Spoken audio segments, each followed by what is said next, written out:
Hai guys, oke, hari ini saya ingin kongsikan kepada Anda tentang tips penting sebelum kita membuka timing chain, oke? Jadi ini adalah engine Isuzu D-Max model 4GJ1. Alright, sebelum kita buka timing chain nih, paling penting kita perlu tahu asas, yaitu dia punya marking puli besar nih, oke? Yang mana dia punya puli nih, dia ada satu marking, oke? Kita perlu tahu dia punya marking sini, housing ada satu nih titik bak. Jadi ini puli pun dia ada marking. Oke, kita cari ini. Jadi marking nih kita perlu set dia sampai di sini, oke? Right? Jadi kita perlu set dulu ini, right? Kita perlu pusing dia punya puli sampai ngamlah dia punya titik. Oke, nampak.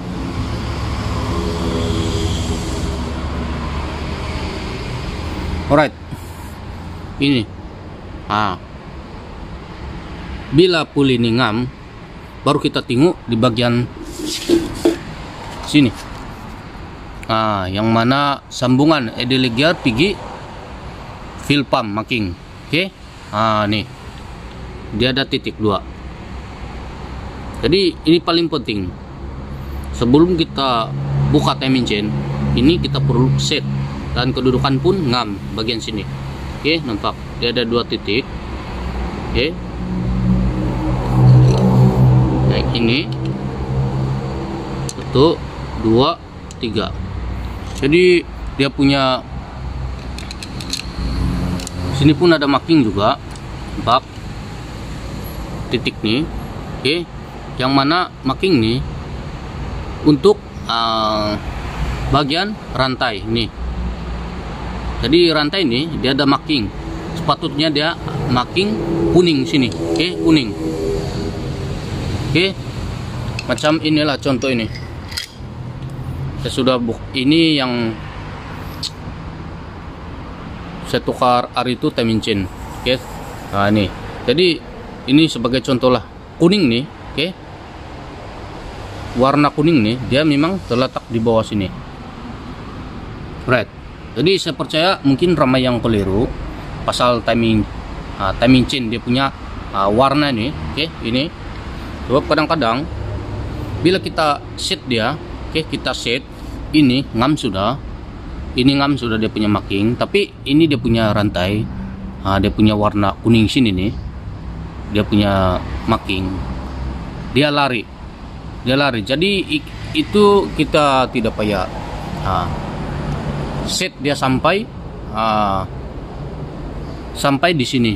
Maksud dia itu kuning sampai di sini, kita tidak dapat set, oke? Walaupun kita banyak kali pusing, tetap juga dia tidak akan sama. Jadi itu marking warna kuning tuh kita tidak perlu tengok, oke? Yang penting ini ngam. Ini kita buka saja, lepas kita buka kita pasang, barulah kita set dia punya ini kuning nih. Jadi kuning untuk bagian bawah adalah warna kuning dia punya timing chain, dan dia akan timbak sini marking, right? Oke, sini sudah selesai. Kita tengok pula bagian atas. Untuk timing bagian atas nih, ini adalah sprocket depan, oke? Dia punya marking ini, nampak? Dia akan timbak bagian tengah nih. Ini ball, ngam dekat ball dia punya marking. Jadi kita tengok begini saja. Ini ball, oke? Ini ball dan dia di belakang. Oke, right?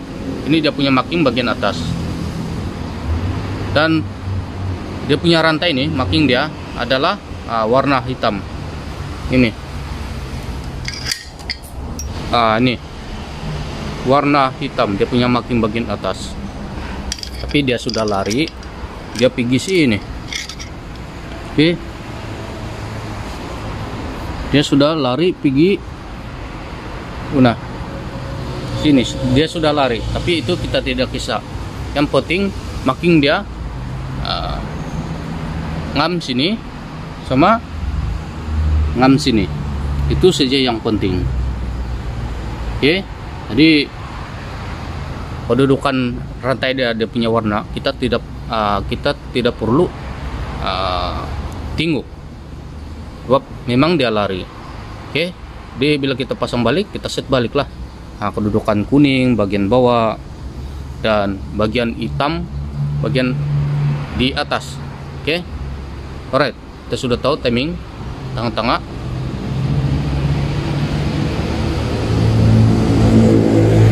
Dan selepas tuh nih nampak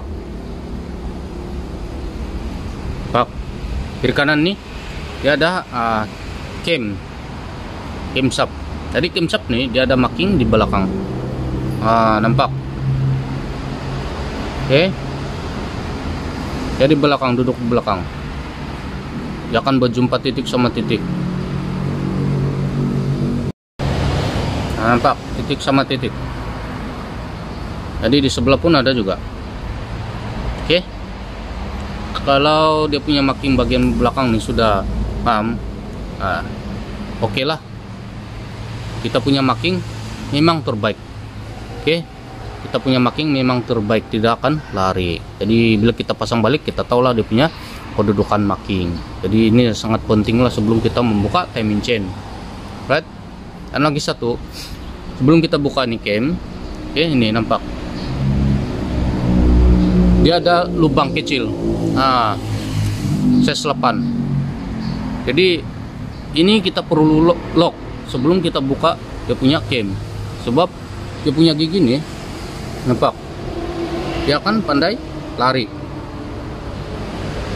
Bila dia lari susah kita kasih ngam. Jadi sebaiknya kita perlu lock dia skru 8, size 8. Oke, nampak apa sajalah yang size 8. Kiri kanan kita perlu lock. Nah, ini kita lock lah, kita ikat sampai dia masuk, kita ikat. Sini kita lock, sini kita lock, selesai. Baru kita boleh buka semua dia punya timing chain. Oke, jadi